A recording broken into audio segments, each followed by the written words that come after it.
اللہ کو تو سارے اختیارات ہیں نا، جو اللہ چاہے کوئی یہ کہہ سکتا ہے نہیں مولا فلاں بندے کے لیے کیوں چاہ رہا ہے، اس کی اپنی مرضی ہے۔ جو اللہ چاہے تو جس کے صدقے اوروں کو بھی چاہے، نہیں سمجھ آئی آپ کو، جس کے صدقے اوروں کو بھی چاہے اور جس کو سب سے زیادہ چاہے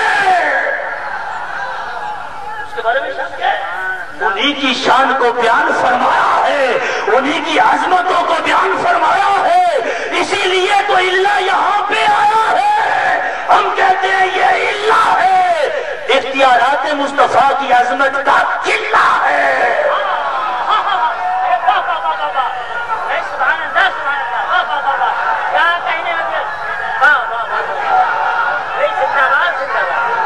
سنیے بھائی، اگر سارے اختیارات کا مالک اللہ ہی ہے تو ماشاءاللہ کا کیا مطلب ہے؟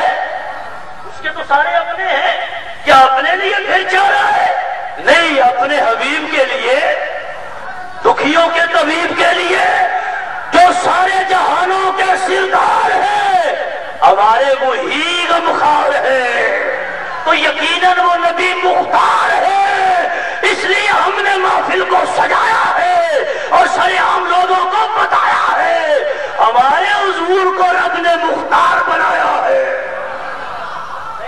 اب آپ دیکھیے، ٹائم وہ نہیں ہے کہ میں اس کے نکات میں جاؤں، سفر بڑا ہے، میں جو بات کرنا چاہتا تھا وہ بھی بڑی ہے، تو تمہید یہ ذہن میں رکھیے، انشاءاللہ ملاقات ہوگی پھر بھی، یہ بات ذہن میں رکھیے، جس رب نے ساری شانیں عطا فرمائی اس نے قرآن میں یقیناً واضح فرمائی، تو اب کیا مطلب ہے؟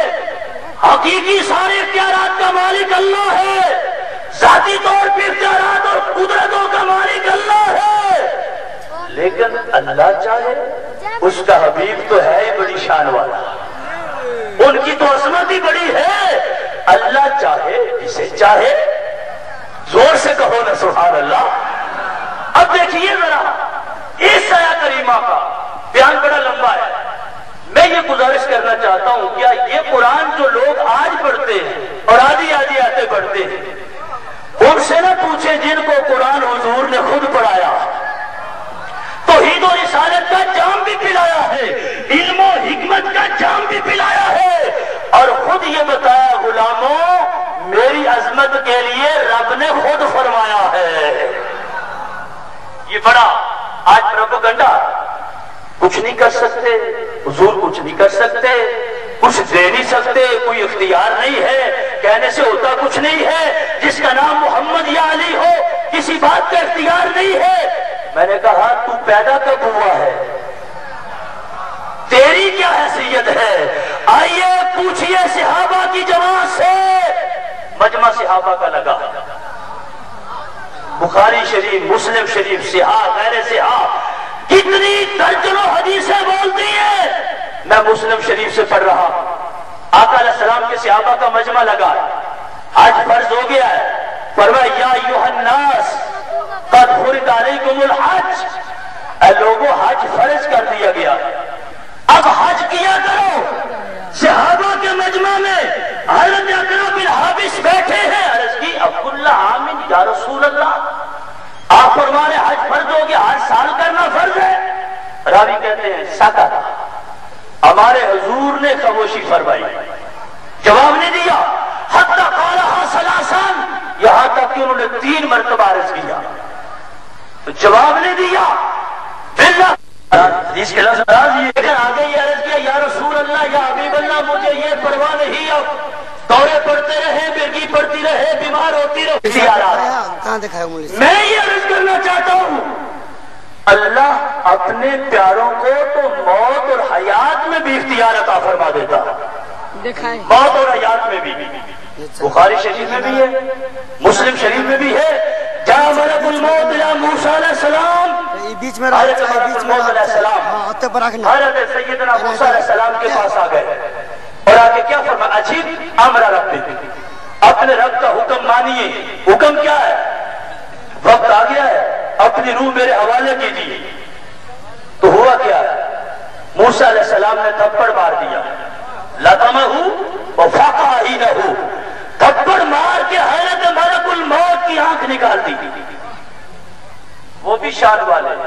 اور وہ بھی شان والے، اور تم بھی بولو تم بھی شان والے۔ آنکھ نکالی کس کی؟ ملک الموت علیہ السلام۔ بڑی پاور ہے، بڑی شان ہے، بڑی طاقت ہے۔ کتنے کتنے شیر شردہ پہلوان اور کتنی سپاہ کے پیروں میں رہتے ہوئے انسان کھڑے ہوتے ہیں، دیر ہی نہیں لگتی۔ ملک الموت آتے ہیں، نہ اجازت کی ضرورت ہے نہ بات چیت کی ضرورت ہے۔ یہاں کیا ہوا؟ اللہ کے کلیم علیہ السلام نے ایسا تھپڑ مارا کہ حضرت موسیٰ علیہ السلام کی آنکھ کو نکال دی۔ توجہ ہے جی؟ تھوڑی سی تو ہے نا؟ تو جب آنکھ نکال دی، اب کیا؟ ملک الموت علیہ السلام نے دوسری بات نہیں کی، واپس تشریف لے گئے، اللہ کی بارگاہ میں پہنچے۔ تمہیں لے کر آنا چاہیے تھا جی، جو آیت کریمہ میں نے پڑھی ہے نا، اس کے ہی اگلا حصہ ہے نا، لِكُلِّ أُمَّةٍ أَجَلٌ، ہر امت کے لیے، قوم کے لیے موت کا وقت معین ہے، جب اجل آ جائے 5 بجے وَلَا يَسْتَأْخِرُونَ سَاعَةً وَلَا يَسْتَقْدِمُونَ، ایک گھڑی بھی آگے پیچھے ہو سکتا۔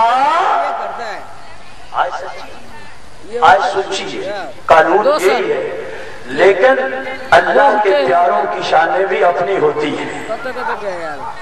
بڑی بڑی دور تو کیا فرمایا؟ رب ذوالجلال نے فرمایا جاؤ اب میرے کلیم سے پوچھو۔ اب بھی یہ نہیں فرمایا کہ چلو میرے کلیم نے غصہ کیا تو آنے جانے میں ٹائم تو گزر گیا، یا چلو آج کا دن ٹھہر جاؤ کل چلے جانا۔ یہ بھی تو شان ہے نا۔ اگر اللہ وحدہ لا شریک یہ فرما دیتا کہ چلو میرے کلیم کو غصہ آ گیا 1 ہفتہ اور دے دو، لیکن یہ فرمایا، یہ بھی نہیں فرمایا کہ 1 سال اور دے دو، فرمایا نہیں، اختیار پھر اپنے کلیم کو دیتا ہوں۔ جاؤ میرے کلیم سے پوچھو، الحیات ترید، زندگی کا ارادہ کرتے؟ اے کلیم جو تم نے غصہ کیا، جو تھپڑ مارا، جو آنکھ نکالی، یہ کیوں کر رہے ہو؟ اس سے مطلب کیا ہے؟ مقصود کیا ہے؟ زندگی چاہتے ہو؟ ان کنت ترید الحیات، اگر تم زندگی چاہتے ہو تو جو تم چاہتے ہو وہی تو خدا چاہتا ہے، تو ہو نا سبحان اللہ۔ زندگی چاہتے ہو تو یدک علی متن سور، اور میں جاؤ بیل کی پیٹھ پہ ہاتھ کہو زندگی اور چاہتے تو کیا 1 سال دے دو، 10 سال دے دو، 100 سال دے دو؟ نہیں، یہاں چکا بنا کر بیچو سکے جی، ایک سیپریٹ کھینچ بے نا، ایک چکو بنا سکے، بیل کی پیٹھ پہ اپنا ہاتھ رکھو، ایک الگ چکا بنا کر بیچو سکے۔ فرمایا کلیم میرا رب یہ فرماتے جتنے بال تمہاری ہتھیلی کے نیچے آئیں گے ہر بال کے بدلے پورا سال عطا فرمائیں گے۔ معین نہیں فرمایا 10 سال دے دے، اگر اللہ دے دیتا معین فرما دیتا تو پھر بھی شان بڑھی، لیکن معین نہیں فرمایا، اختیار پھر کلیم علیہ السلام کو دیا۔ آج تمہارا ہے، چاہو سکیڑ کے رکھو چاہو پھیلا کے رکھو، اور میں ہمارا وعدہ یہ ہے جتنے بال تمہارے ہاتھ کے نیچے آئیں گے ہم ہر بال کے بدلے پورا سال عطا فرمائیں گے۔ بڑی شان ہے، اتنی بڑی عظمت ہے۔ تو ملک الموت علیہ السلام آ گئے، آ کر یہ پیغام دیا تو موسیٰ علیہ السلام نے کیا فرمایا؟ ثم ما، اے ملک الموت یہ تو بتاؤ اتنے سال اگر زندگی مل جائے پھر کیا ہوگا؟ ثم الموت، موت تو آنی، تو فرمانے لگے اگر پھر بھی موت آنی اتنے سال، کتنے سال؟ میں تو یہ کہتا ہوں اگر کسی کا ذوق ہو تو بیل کی کھال پہ ہاتھ رکھ کے اتار کے بال جدا جدا کر کے ذرا گنتی تو کرے، اسے لطف آئے گا کہ رب نے کیسا اختیار اپنے کلیم کو دیا ہے۔ ارے جس کا کلیم اتنی شان والا ہے اس کا حبیب کتنی شان والا ہوگا۔ پھر کیا؟ پھر ابھی ٹھیک ہے، پھر ابھی ٹھیک ہے۔ تو اب بھی ایک لفظ حدیث میں موجود نہیں ہے تو ملک الموت علیہ السلام نے یہ کہا ہو کہ حضرت کلیم آپ بھی بڑے شہنشاہ ہیں، ابھی تو میں آیا ہوں، آپ نے اتنا غصہ فرمایا ہے، تھپڑ بھی مار دیا، آنکھ بھی نکال دی ہے، تو اب سارا پروگرام لے کے آیا ہوں تو آپ فرماتے ہو ابھی ٹھیک ہے، اگر یہی کرنا تھا تو پہلے یہ کیوں کیا؟ ایک لفظ حدیث میں موجود نہیں ہے